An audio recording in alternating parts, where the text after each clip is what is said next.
Hello student, कैसे हैं आप सब। आशा करती हूँ आप अच्छे होंगे और अच्छे से अपनी पढ़ाई कर रहे होंगे। मैं मोनिका रावत आपका स्वागत करती हूँ आईसीटी वर्चुअल क्लासरूम देहरादून में। बच्चों, आज हम क्लास 9 का जो आपका सब्जेक्ट है साइंस, उसका chapter force and Newton's law of motion को कंटिन्यू करेंगे। तो बच्चों, इस चैप्टर में हमने ये समझ लिया था कि हमारे चारों तरफ बहुत सारी ऐसे कार्य होते हैं, बहुत सारी ऐसी एक्टिविटीज होती हैं जिनमें फोर्स यानी बल इन्वॉल्व होता है। बल के माध्यम से ही, ठीक है, बल के माध्यम से ही यह कार्य पूर्ण किया जाता है। इसके हमने कुछ उदाहरण देखे थे, जैसे कि आप जो है अपनी घरों में, जो आपके घरों में मेज होती है, मेज में ड्रॉर बना होता है, उस ड्रॉर में अगर आप कुछ सामान या कुछ चीज रखना चाहते हैं तो आप क्या करते हैं, उस ड्रॉर को खींचते हैं। तो जब आप ड्रॉर को खींच रहे हैं तो क्या हो रहा है, आप बल लगा रहे हैं और इस बल के कारण क्या हो रहा है, ड्रॉर खुल रहा है और आप वस्तु रख रहे हैं। इसी तरीके से ही अगर आप बाजार जाते हैं या जैसे आप कहीं जाते हैं सामान लेने, तो आप ट्रॉली में क्या करते हैं, सारा सामान इकट्ठा करते हैं। तो ट्रॉली को आप एक जगह से दूसरी जगह धक्का दे के ले जाते हैं, उसे पुश करते हैं, धक्का देते हैं और इधर उधर लेके जाते हैं। तो यहाँ पर जो पुशिंग था या धक्का देना जो है, वो भी फोर्स यानी बल का एक रूप। इसी तरीके से अगर हम बात करें जो आपके हॉकी प्लेयर्स होते हैं या जितने भी आपके गेम्स होते हैं, सारे के सारे जो गेम्स होते हैं, सारे के सारे जो खेल होते हैं, उनमें बल लगता है। जैसे मान लीजिए कोई व्यक्ति हॉकी खेल रहा है, तो हॉकी में क्या करना होता है, हॉकी स्टिक से बॉल को पास करना। तो जब हम बॉल को पास करते हैं तो हॉकी स्टिक से जो है उस बॉल को क्या करते हैं, मारते हैं या उसको धक्का देते हैं, जिससे क्या होता है, वो दूसरी जगह चली जाती है। या अगर हमारे पास बॉल आ रही है तो हॉकी स्टिक के माध्यम से हम उसे रोक देते हैं। तो इस तरीके से हम जो है बल के अलग अलग रूपों का उपयोग करते हैं अपने रोजमर्रा की जिंदगी। इसके बाद हमने बात की थी कि जो आपका बल होता है, बल क्या क्या कर सकता है या बल का जो इफेक्ट है, फोर्स का जो इफेक्ट है वो क्या क्या है। तो हमने देखा था कि फोर्स के कारण कोई भी जो वस्तु है वो अपनी जो उसकी रेस्ट की पोजीशन है उससे मोशन में आती है, ठीक है। या अगर वो गति कर रही है तो वो रुक जाती है फोर्स अप्लाई करके। उसके शेप में परिवर्तन आता है, उसके आकार में हम परिवर्तन ला सकते हैं फोर्स यानी बल की मदद। तो हमने इसके इफेक्ट्स जाने थे। इसके बाद हम बैलेंस एंड अनबैलेंस फोर्स यानी संतुलित और असंतुलित बल के कॉन्सेप्ट को समझ रहे थे।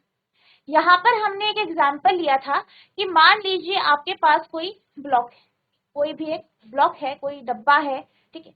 आपने क्या किया, उसे टेबल के ऊपर रख।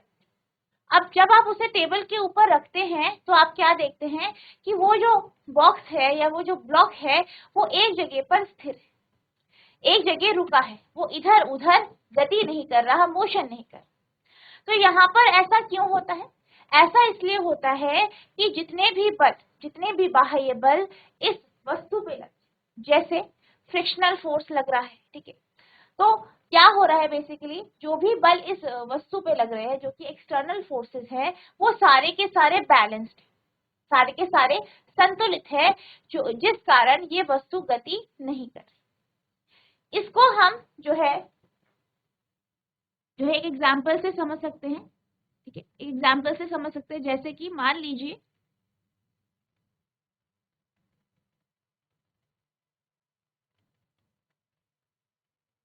लीजिए ये जो ब्लॉक है, ठीक है, ये जो बॉक्स है या जो ये डब्बा है, वो आपके टेबल के ऊपर, आप एक्स पोजीशन में यानी एक्स स्थिति पे खड़े हैं और आपका जो फ्रेंड है वो वाई स्थिति पे खड़ा है और इस बॉक्स पर दोनों तरफ से क्या कर रहे हैं, अपनी ओर बल लगा।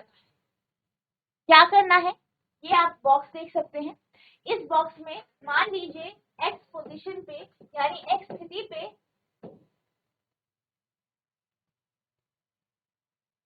मान लीजिए जो एक्स स्थिति है यहाँ पे आप खड़े हैं, ठीक है, और जो वाई स्थिति है यहाँ पे आपका फ्रेंड है।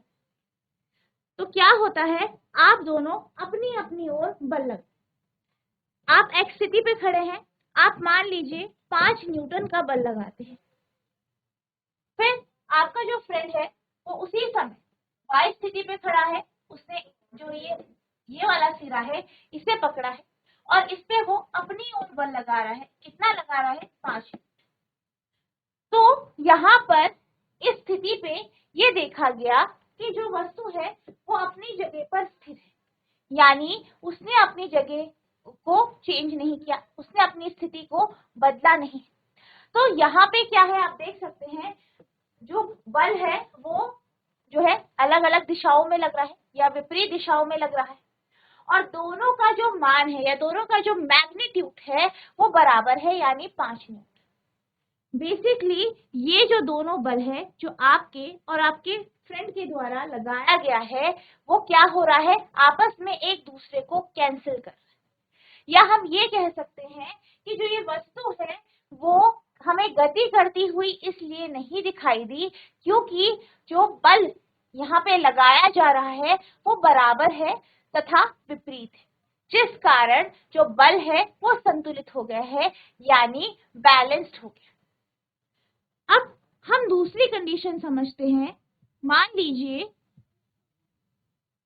लीजिए आप एक्स पोजीशन में खड़े हैं, ठीक है,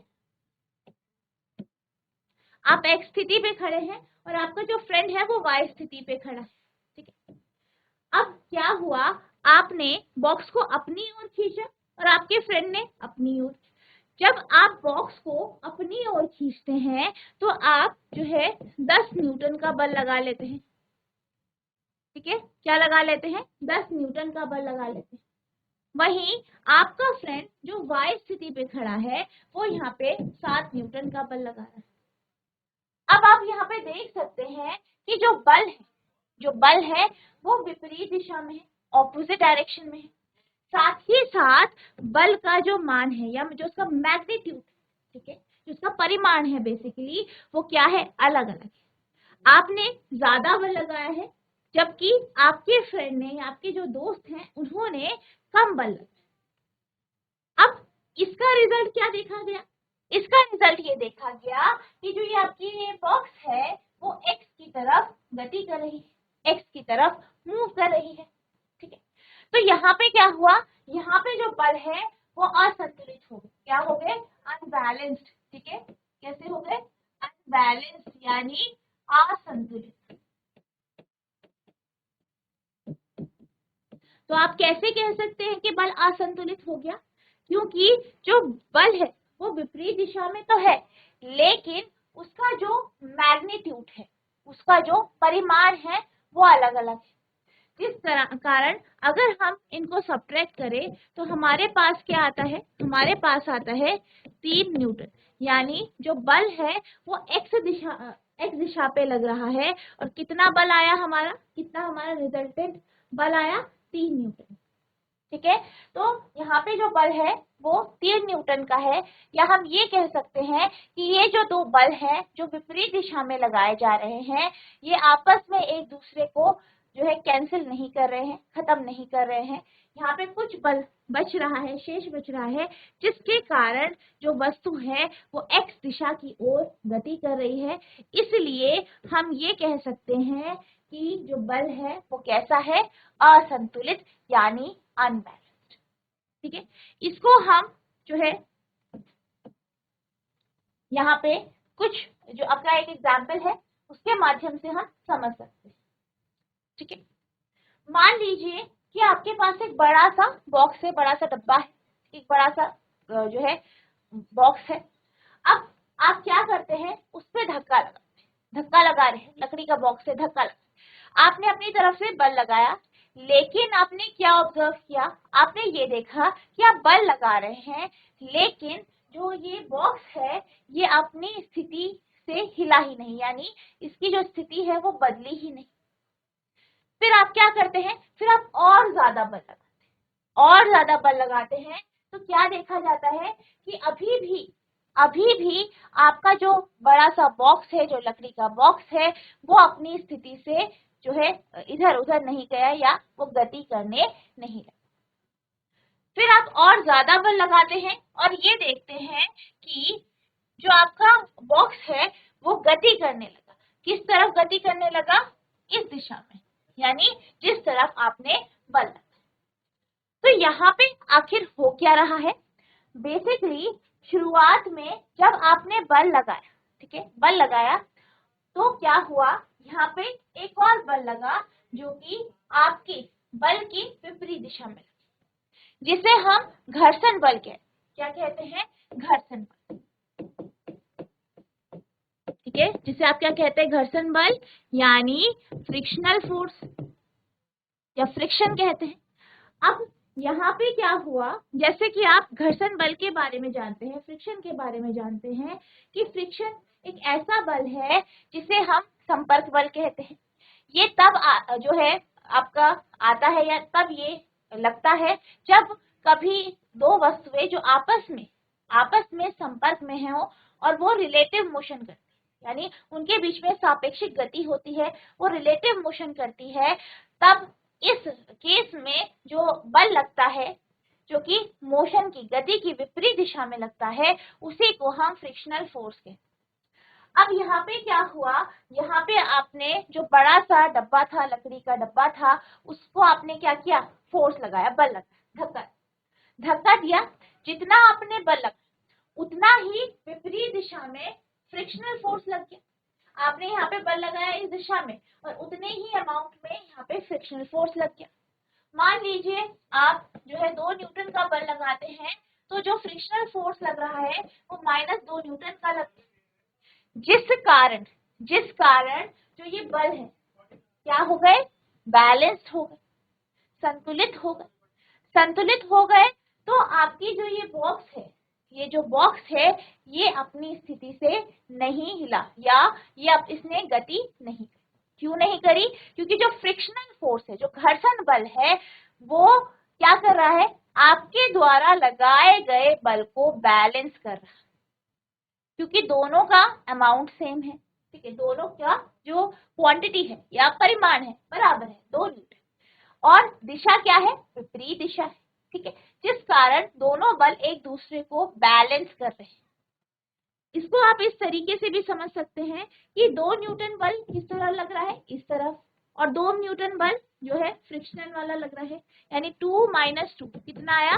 0। तो इसलिए आपकी जो वस्तु है आप देख सकते हैं कि रुकी है। क्यों रुकी है? क्योंकि दोनों बल बराबर है और ये एक दूसरे को कैंसिल कर।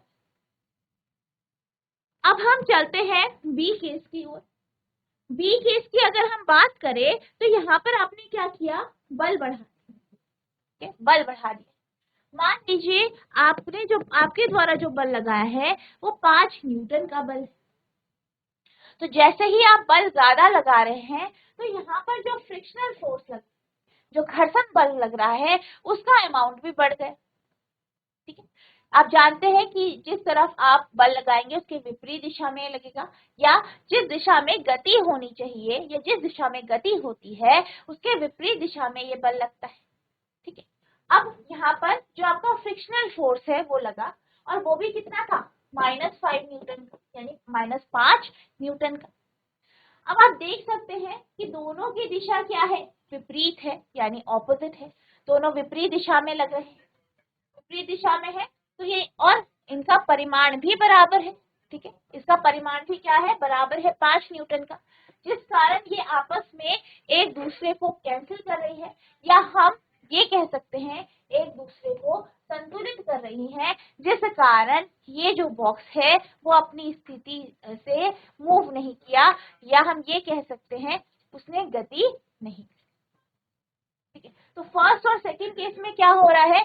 फ्रिक्शनल फोर्स आ रहा है, फ्रिक्शनल फोर्स लग रहा है, और ये जो फ्रिक्शनल फोर्स है इसका जो परिमाण या इसका जो मैग्नीट्यूड है वो लगाए गए बल के बराबर है तथा विपरीत दिशा में है, इसलिए हमारी वस्तु गति नहीं कर रही। अब हम चलते हैं सी केस की ओर, ठीक है, सी केस की ओर हम चलते हैं। अब अगर हम सी केस की बात करें, ठीक है, सी केस में क्या हो रहा है? आपने क्या किया? बल लगाया और बल बढ़ा दिया, मान लीजिए आपने यहाँ पे 8 न्यूटन का बल लगाया। अब जैसे ही आप बल बढ़ाएंगे तो क्या हो रहा था, फ्रिक्शनल फोर्स बढ़ गया। लेकिन अब ये जो फ्रिक्शनल फोर्स था बेसिकली ये क्या था आपका स्टैटिक फ्रिक्शन, ठीक है। तो इसका मान लीजिए जो अमाउंट है वो आपका 6 न्यूटन का ही है, ठीक है। 6 न्यूटन से ज्यादा फ्रिक्शन फोर्स नहीं लगा। अब क्या हुआ, आपने इतना बल लगा दिया जो बल फ्रिक्शन फोर्स से ज्यादा था, जिस कारण इस बल ने फ्रिक्शनल फोर्स यानी घर्षण बल को ओवरकम कर दिया, उसको पार पा दिया और आपकी वस्तु गति करने लगी। तो यहाँ पे क्या हुआ है, यहाँ पर आपने जो बल लगाया है उसका अमाउंट या उसका जो मैग्नीट्यूड है, उसका जो परिमाण है वो अधिक है किससे, जो आपके जो यहाँ पे फ्रिक्शनल फोर्स ने बल लगाया है, जिस कारण क्या हो रहा है, अगर आप इनका रिजल्टेंट देखें, इसका रिजल्टेंट अगर आप देखें 8 - 6 तो कितना आया, 2 न्यूटन। तो यहाँ पे क्या हो रहा है, दोनों बल बराबर नहीं है, विपरीत दिशा में है, ठीक है, जिस कारण ये दोनों आपस में कैंसिल नहीं हो पा रहे हैं, या हम कह सकते हैं ये बैलेंस नहीं है। और इसका रिजल्ट ये हुआ कि ये जो बॉक्स है वो गति करने लगा या मूव करने लगा, ठीक है। तो हम ये कह सकते हैं, ठीक है, हम ये कह सकते हैं कि यहाँ पर सी केस में जो बल है, जो फोर्स है वो अनबैलेंस्ड है, यानी असंतुलित है। असंतुलित यानी दोनों बल बराबर नहीं है, विपरीत दिशा में है। तो जिस कारण क्या हो रहा है, ये दोनों आपस में एक दूसरे को बैलेंस या कैंसिल नहीं कर रहे हैं, जिस कारण आपका जो बॉक्स है वो गति करने लगा, ठीक है, क्योंकि उस पर एक रिजल्टेंट बल लग रहा है, फोर्स लग रहा है, जिसे हम 2 न्यूटन का बल कह सकते हैं, ठीक है। और किस दिशा में करेगा वस्तु गति, जिस दिशा में ज्यादा बल है, यानी इस दिशा में वस्तु गति करेगी, ठीक है। तो यहाँ पे फर्स्ट केस सेकंड केस में जो फोर्सेस है वो बैलेंस थे और थर्ड केस में अनबैलेंस था, इसी कारण हमारा जो बॉक्स है वो गति करने लगा या मूव करने लगा, ठीक है। इसी तरीके से यहाँ पे जब भी कोई भी मोशन होता है, कोई भी गति होती है, तो यहाँ पे जो फोर्सेस होते हैं वो अनबैलेंस्ड होते हैं। अनबैलेंस फोर्सेस के कारण ही वस्तु गति कर पाती है या मोशन कर पाती है। जैसे कि आप साइकिल चला रहे हैं, ठीक, आप साइकिल चला रहे हैं, आप जो है साइकिल चला रहे हैं, अपनी तरफ से क्या कर रहे हैं, मस्कुलर फोर्स लगा रहे हैं, ठीक है, आगे की। अब आपकी साइकिल गति करने लगी तो इसके विपरीत दिशा में बल लगेगा, बहुत सारे बल लगेंगे, ठीक है, एयर रेजिस्टेंस लगेगा, आपका फ्रिक्शनल फोर्स लगेगा, लेकिन आपकी साइकिल गति करेगी। क्यों करेगी, क्योंकि आपके द्वारा जो बल लगाया गया है उसका अमाउंट ज्यादा है, फ्रिक्शनल बल या जो भी ऑपोजिट बल है उनके, जिस कारण क्या हुआ, आप जो फोर्सेस हैं, जो बल लगाए गए हैं वो अनबैलेंस है और आपकी साइकिल आगे गति कर रही है। तो आई होप आपको बैलेंस्ड, ठीक है, बैलेंस्ड और अनबैलेंस्ड फोर्सेस का जो हमने कॉन्सेप्ट अभी समझा वो समझ में आ। अब हम चलते हैं अपने अगले टॉपिक की ओर, जो है फर्स्ट लॉ ऑफ मोशन, यानी गति का प्रथम नियम। इसको समझने के लिए जो है हम एक कॉन्सेप्ट की तरफ चलेंगे, ठीक है, एक कॉन्सेप्ट की तरफ चलेंगे जो कि गैलीलियो ने दिया था। उन्होंने क्या कहा, उन्होंने ये कहा कि अगर कोई वस्तु गति कर रही है, ठीक है, कोई वस्तु मोशन कर रही है, ठीक है, एक समान गति कर रही है, यूनिफॉर्म मोशन कर रही है, वो तब तक नहीं रुकती जब तक उस पे बाह्य बल लगाया ना जाए। इसको समझने के लिए उन्होंने एक एग्जाम्पल दिया, ठीक है। मान लीजिए हमारे पास जो है 2 इंक्लाइन प्लेन है कुछ इस तरह। अब हमने क्या किया, एक इंक्लाइन प्लेन से, यहाँ पे आप देख सकते हैं, यहाँ पे से हमने क्या किया, एक वॉल को यहाँ पे नीचे की तरफ जा रही है।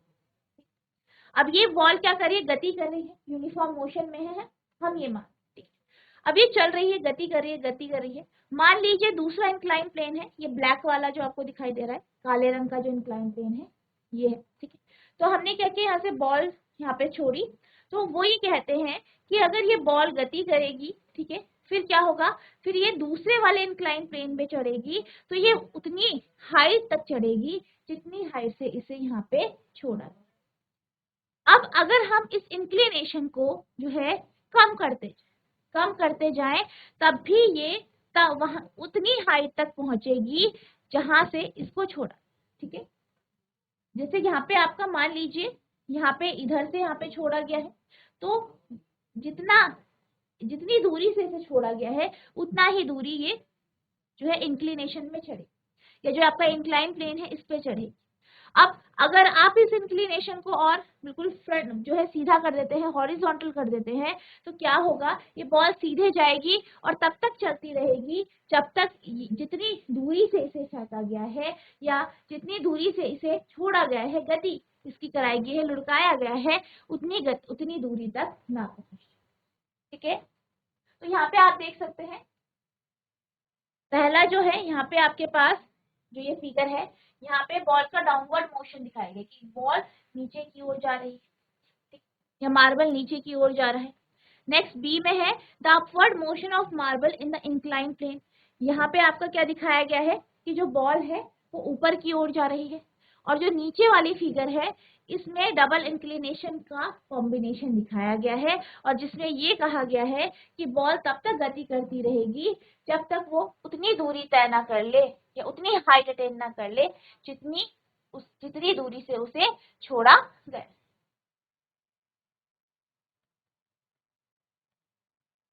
अब जो ये गैलीलियो का आइडिया था, इसको लेके न्यूटन ने 3 जो है गति के नियम दिए, ठीक है, जिन्हें हम न्यूटन्स लॉ ऑफ मोशन यानी न्यूटन के गति के नियम के नाम से जानते हैं। और इन कॉन्सेप्ट्स को हम जो है अब डिटेल में समझें।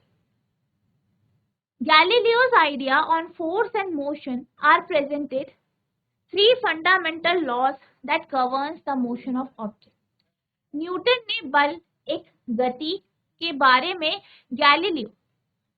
गैलीलियो के विचारों को आगे विकसित किया। These 3 laws are known as Newton's law of motion. इन नियमों को न्यूटन के गति के नियमों के नाम से जाना जाता है। अब सबसे पहले हम बात करते हैं फर्स्ट लॉ ऑफ मोशन की, यानी गति का पहला नियम। बेसिकली ये नियम ये कहता है कि अगर एक ऑब्जेक्ट है, एक वस्तु है जो विराम अवस्था में, या एक वस्तु है जो यूनिफॉर्म मोशन से गति। अब यहाँ पे हम रेस्ट और मोशन की जब बात करते हैं तो यहाँ पे 2 टर्म्स आई। एक क्या है आपकी रेस्ट यानी विराम अवस्था या स्थिर अवस्था, और दूसरा है, ठीक है, स्थिर है, और दूसरा क्या है आपका यूनिफॉर्म मोशन यानी एक समान गति।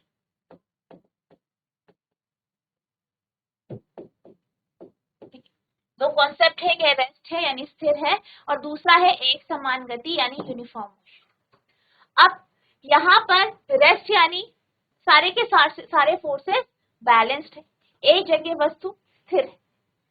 यूनिफॉर्म मोशन एक समान गति, यहाँ पर भी हम क्या कहते हैं, बेसिकली आपने पिछले लेक्चर में पढ़ा है, यूनिफॉर्म मोशन यानी जब कोई भी वस्तु बराबर समय अंतराल में बराबर दूरी तय कर रही है तो हम ये कहते हैं कि वह वस्तु एक समान गति, ठीक है। अब यहाँ पे जब हम यूनिफॉर्म मोशन की बात करते हैं तो यहाँ पे अगर हम यहाँ पे बेसिकली हम वेलोसिटी की बात करते हैं, वेग की बात करते हैं, तो यहाँ पे जो वेग है वो परिवर्तित नहीं हो रहा है, ठीक है, या हम कह सकते हैं कि यहाँ पे जो एक्सेलरेशन है, जो त्वरण है, वो क्या है, 0 है, 0 है। रेस्ट यानी वस्तु एक जगह स्थिर है, यानी सारे के सारे जो बल उस वस्तु पे लग रहे हैं वो बराबर है, एक समान है और एक दूसरे को बैलेंस है। नेक्स्ट है यूनिफॉर्म मोशन यानी एक समान गति। तो इसका अर्थ क्या है कि जो वेग है वो बदल नहीं रहा है, चेंज नहीं हो रहा है, या हम कह सकते हैं कि एक्सेलरेशन क्या है, 0। तो ये जो 2 कॉन्सेप्ट है, इसी के बेस पर जो है आपका फर्स्ट लॉ या गति का जो पहला नियम है वो इसी के ऊपर बेस है। तो यहाँ पे क्या कहा जाता है कि जब भी कोई वस्तु, यानी जब भी कोई वस्तु अगर रेस्ट की पोजीशन है, जो है स्थिर अवस्था में है या विराम अवस्था में है, या वो यूनिफॉर्म मोशन कर रही है, वो एक समान गति कर रही है, यानी उसका त्वरण जो है जीरो है, उसकी वेलोसिटी बदल नहीं रही है, तो ये वस्तु तब तक करती रहती है जब तक उस पे कोई बाह्य बल ना लगाया जाए, बाह्य बल ना लगाया जाए। तो यहाँ पे क्या कह रहा है कि an object remains in the state of rest or of uniform motion in a straight line unless compelled to change its state by applied force। यानी जब तक हम किसी भी वस्तु पर बल ना लगाए तो वह वस्तु जो रेस्ट की पोजीशन में है वो रेस्ट में ही रहती है, जो यूनिफॉर्म मोशन में है वो यूनिफॉर्म मोशन यानी एक समान गति में ही रहती है। ठीक है। In other words, all objects resist a change in their state of motion। या अगर हम दूसरी भाषा में कहें तो हम दूसरी भाषा में क्या कह सकते हैं कि जो गति की अवस्था है, ठीक है, जो गति की अवस्था है उसके परिवर्तन को रेजिस्ट करती है। यानी कोई भी वस्तु है, उसकी कुछ गति की अवस्था है, वो रुकी हुई है या वो यूनिफॉर्म मोशन कर रही है, तो बेसिकली उसके इस स्टेट में, इस बदलाव में को हमेशा वो बॉडी रोकने की कोशिश।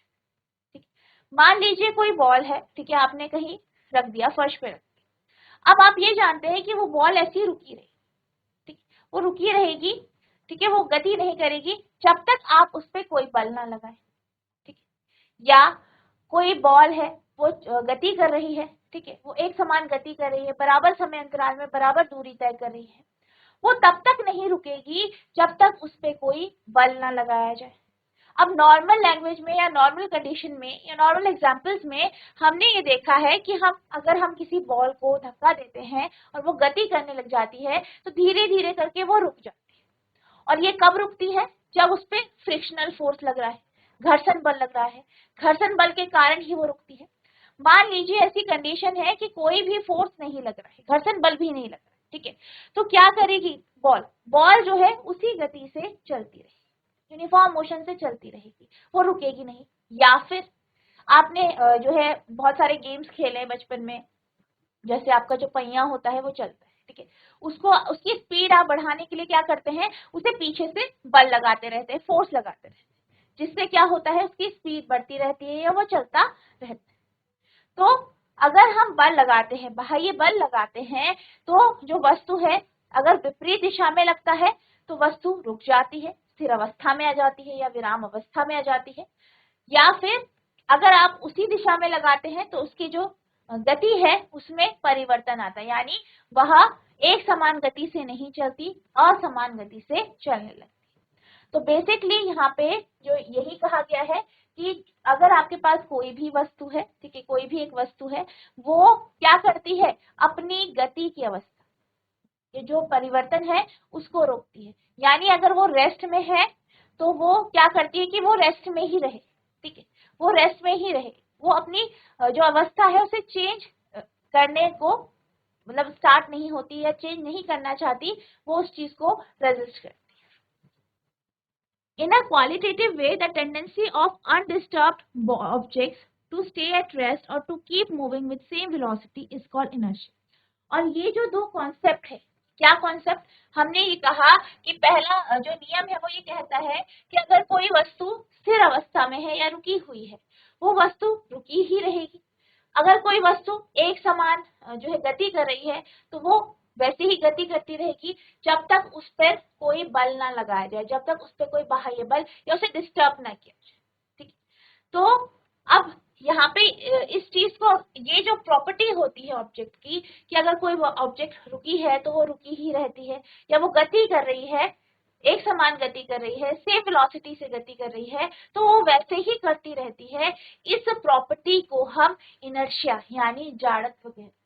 तो ये किसी भी वस्तु की, कोई भी जो आपका वस्तु है उसकी प्रॉपर्टी होती है जिसे आप क्या कहते हैं, इनर्शिया। और इस प्रॉपर्टी के अकॉर्डिंग अगर कोई भी वस्तु, कोई भी ऑब्जेक्ट जो है विराम अवस्था में है, रुका हुआ है, स्थिर है, तो वो रुका ही रहता है, ठीक है, या एक समान बल जो है गति कर रहा है, एक समान गति कर रहा है, तो वो वैसे ही गति करता रहता है जब तक उस पर बाह्य बल ना लगाया जाए। और वो क्या करता है बेसिकली, वो इन चेंजेस को, जो बल के द्वारा बदलाव हो रहे उसकी स्टेट ऑफ मोशन में, उसके जो है जो उसकी गति की अवस्था है उसमें जो परिवर्तन किए जा रहे हैं उसको वो रेजिस्ट करता है, यानी वो खुद को डिस्टर्ब होने नहीं देता, वो अपनी जो रेस्ट की पोजीशन है उसको बदलने नहीं देता, यानी वो गतिमान नहीं होना चाहता। या वो अगर जो है यूनिफॉर्म मोशन से गति कर रहा है तो वो वैसे ही गति करना चाहता है, वो अपनी स्पीड को बदलना नहीं चाहता,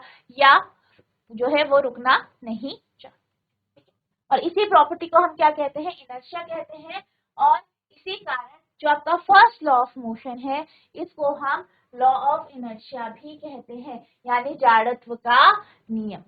ठीक है, तो जो फर्स्ट लॉ ऑफ मोशन है वो किसके ऊपर बेस है, इनर्शिया के ऊपर बेस है, बॉडी की टेंडेंसी के ऊपर बेस है कि जो वस्तु होती है वो अगर स्थिर अवस्था में है तो वो उसमें ही रहना चाहती है, अगर वो गति कर रही है यूनिफॉर्म मोशन से तो वो उसी में रहना चाहती है जब तक उस पर बल ना लगाया जाए। और ये जो टेंडेंसी होती है बॉडी की, इसी को हम जाड़त्व यानी इनर्शिया कहते हैं, जिस कारण ये आपका लॉ ऑफ इनर्शिया हो। ठीक है, गति का प्रथम नियम इस प्रकार है, प्रत्येक वस्तु अपनी स्थिर अवस्था या सरल रेखा में एक समान गति की अवस्था में बनी रहती है जब तक कि उस पर कोई बाहरी बल कार्यरत ना हो। दूसरे शब्दों में सभी वस्तुएं अपनी गति की अवस्था में परिवर्तन का विरोध करती हैं। गुणात्मक रूप में किसी वस्तु के विराम अवस्था में रहने या समान वेग में गतिशील रहने की प्रवृत्ति को जाड़त्व कहते हैं। यही कारण है कि गति के पहले नियम को जाड़त्व का नियम भी कहा जाता है। ठीक है, तो ये आपका क्या है, फर्स्ट लॉ ऑफ मोशन है। अब हम बात करते हैं, यहाँ पे आप इस जो यहाँ पे आपके पास एक एग्जाम्पल है, इससे आपको जो है ये जो नियम है वो अच्छे से क्लियर हो। सबसे पहले हमने क्या कहा, अगर कोई वस्तु रेस्ट पे है, ठीक है, रुकी हुई है, स्थिर है, तो वो स्थिर ही रहेगी। यानी मान लीजिए आपने कोई बॉल ली, फुटबॉल है, ठीक है, फुटबॉल ली और आपने ग्राउंड के ऊपर रखी। अब आप क्या देखते हैं कि आपकी जो फुटबॉल है वो गति नहीं कर रही, तो यहाँ पर जो फुटबॉल है वो रेस्ट की पोजीशन में थी और वो क्या कर रही है, वो रेस्ट पर ही रही। आप उसे काफी देर तक ऑब्जर्व करोगे, वो वहीं की वहीं रुकी रहेगी, वहीं की वहीं स्थिर रहेगी।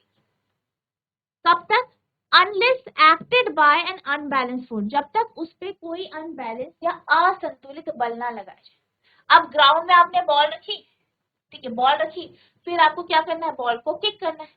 आप जब बॉल को किक करेंगे, ठीक है, अपने पैरों से, अपने फुट से आप उसे किक करेंगे तो क्या होगा, आप बल लगा रहे हैं, फोर्स लगा रहे हैं, बाह्य बल, एक्सटर्नल फोर्स। और ये जो बाह्य बल है वो क्या हो गया, अनबैलेंस्ड। वो कैसा बल हो गया, अनबैलेंस हो गया, क्योंकि पहले सारे फोर्सेस बैलेंस। जैसे हमने बैलेंस अनबैलेंस का कॉन्सेप्ट पढ़ा था तो उसमें देखा था कि जब सारे के सारे बल विपरीत दिशा में होते हैं, बराबर उनका मैग्नीट्यूड होता है, तो वस्तु जो है किसी भी दिशा में गति नहीं करती है। तो यहाँ पर जो फोर्सेस हैं, जो बल है, वो कैसे हैं, बैलेंस्ड है। तो यहाँ पर भी सारे के सारे बल बैलेंस्ड है, वस्तु क्या है, रुकी है। जब हमने इसे किक करा तो किक करने से क्या हुआ, फोर्स अनबैलेंस्ड हो गई, असंतुलित हो गई, और असंतुलित होने के कारण गति करने लगे। ठीक है, यहाँ पे क्या हुआ, बॉल रेस्ट की पोजीशन में थी, हमने किक करा तो बॉल की जो गति की अवस्था है उसमें परिवर्तन हुआ और बॉल ने गति करने लगी। अब मान लीजिए जो बॉल है वो गति कर रही है एक कांस्टेंट स्पीड, यानी उसकी वेलोसिटी कांस्टेंट है, यानी उसका त्वरण क्या है, 0 है। तो वो क्या करती रहती है, गति करती रहती है। कब तक, जब तक जो है एक बल ना लगाया जाए। तो यहाँ पे बॉल गति कर रही है और जब वो नेट पे पहुंची तो नेट से क्या हुआ, जो उसका नेट था या जो गोल का जो नेट था वहां पे उसने क्या किया, एक अनबैलेंस फोर्स लगाया, जिस कारण जो बॉल है वो रुक गई। ठीक है, तो बेसिकली क्या कहा गया है कि जो आपकी बॉडी है, जो भी आपकी वस्तु है, चाहे कोई भी वस्तु हो, उसका जो इनर्शिया है, इनर्शिया एक प्रॉपर्टी है, उसकी जो है एक नेचुरल टेंडेंसी है, जिसके कारण जब तक उस पर कोई भी बल ना लगाया जाए तो वो जो बॉडी होती है वो अपने स्टेट ऑफ मोशन को क्या करती है, रेजिस्ट करती है। यानी अगर बल लगाया जा रहा है तो वो क्या करेगी, उस चेंज को रोकने की कोशिश करेगी। ठीक है, तो यहाँ पर जो है इनर्शिया एक बहुत इंपॉर्टेंट रोल प्ले करता है। ठीक है, यानी जाड़त्व। तो क्या है जाड़त्व? Inertia the tendency of an object to stay at rest, या अगर यूनिफॉर्म मोशन है तो उसमें रहती है। तो बेसिकली क्या है ये एक प्रॉपर्टी है, एक गुण है वस्तु का, जिस कारण वो क्या करती है, वो अपने स्टेट ऑफ मोशन को चेंज होने नहीं देती, स्टेट ऑफ मोशन को चेंज होने नहीं देती, यानी जो गति की अवस्था है उसमें बदलाव होने नहीं देती।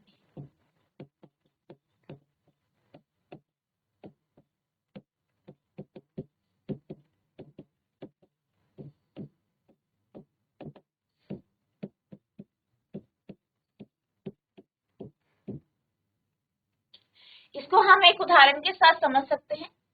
ठीक है, ये आपकी एक्टिविटी भी है। तो आप क्या करेंगे, एक ग्लास लेंगे, इस तरीके से ग्लास टम्बलर लेंगे। ठीक है, अब इस ग्लास के ऊपर आपने क्या करना है, एक पेपर, एक हल्का गत्ता ले, जो आपका ग्लास है, ग्लास का उसका जो मुंह है या उसका जो ऊपर का हिस्सा है उससे बड़ा, उसके ऊपर आपने इस कार्डबोर्ड को रखा, उसके ऊपर आप कॉइन रखते, कॉइन रखा आपने। अब आप क्या करेंगे, अब आप अपने हाथों से इस कार्डबोर्ड पर फोर्स लगाएंगे, यानी बल। अब कार्डबोर्ड पे आपने बल लगाया, ठीक है, बल लगाया, क्या हुआ, कार्डबोर्ड जो है ग्लास के ऊपर से आगे की ओर चला। लेकिन आप एक चीज ऑब्जर्व करेंगे, क्या करेंगे कि ये गत्ता तो आगे चला जाए, ये कार्डबोर्ड का पीस आगे चला जाए, लेकिन जो कॉइन है, जो सिक्का है, वो नीचे की ओर चल जाएगा, यानी वो उसी स्थिति पे रहेगा और जैसे ही गत्ता हटा वो नीचे की ओर चला जाएगा। तो यहाँ पर आपने बल किस पे लगाया था, कार्डबोर्ड पे। ठीक है, कार्डबोर्ड पे बल लगा, कॉइन कहाँ था, कार्डबोर्ड के ऊपर, सिक्का कहाँ था, कार्डबोर्ड के ऊपर। लेकिन अगर हम सिक्के की बात करें तो सिक्के की जो गति है उसमें आपको किसी भी प्रकार का परिवर्तन नहीं दिखाई दे। ठीक है, तो यहाँ पे क्या दिखाई दे रहा है, बेसिकली कि जो कॉइन है, जो सिक्का है, वो जिस पोजीशन में है वो उसी में ही रहा। ठीक है, तो यही यहाँ से हम क्या समझ सकते हैं कि कोई भी जो आपका ऑब्जेक्ट है उसकी जो प्रॉपर्टी है इनर्शिया यानी जाड़त्व, कि अगर रुका है तो वो रुका ही रहना चाहिए। यहाँ पर भी जो गति किसमें हुई, आपके कार्डबोर्ड में, कॉइन आपका एज इट इज रहा, उसी दिशा में रहा या उसी अवस्था में रहा और वो नीचे की ओर चला गया, यानी उसने अपनी जो रेस्ट की पोजीशन है उसमें बदलाव नहीं किया। ठीक है, तो ये एक उदाहरण है आपका इनर्शिया। अब ये जो इनर्शिया है, ये प्रॉपर्टी होती है बॉडी की, इसको हम बहुत सारे एग्जाम्पल से या हमारे जो रोजमर्रा की जो आपके उदाहरण है उनसे आप इसको समझ सकते हैं। ये टॉपिक काफी इंपॉर्टेंट है, इसके बेस में आपके क्वेश्चंस आते हैं। ठीक है, तो आपको इसे अच्छे से समझना। अब यहाँ पे क्या होता है, बेसिकली जब भी आप कार चलाते हैं, ठीक है, आप कार चलाते हैं तो आपको क्या कहा जाता है कि जब भी आप कार चलाएं तो आपको सीट बेल्ट पहननी। अब ऐसा क्यों कहा जाता है, ठीक है, अब मान लीजिए आप कार पे बैठे हैं, आपने सीट बेल्ट नहीं बांधी।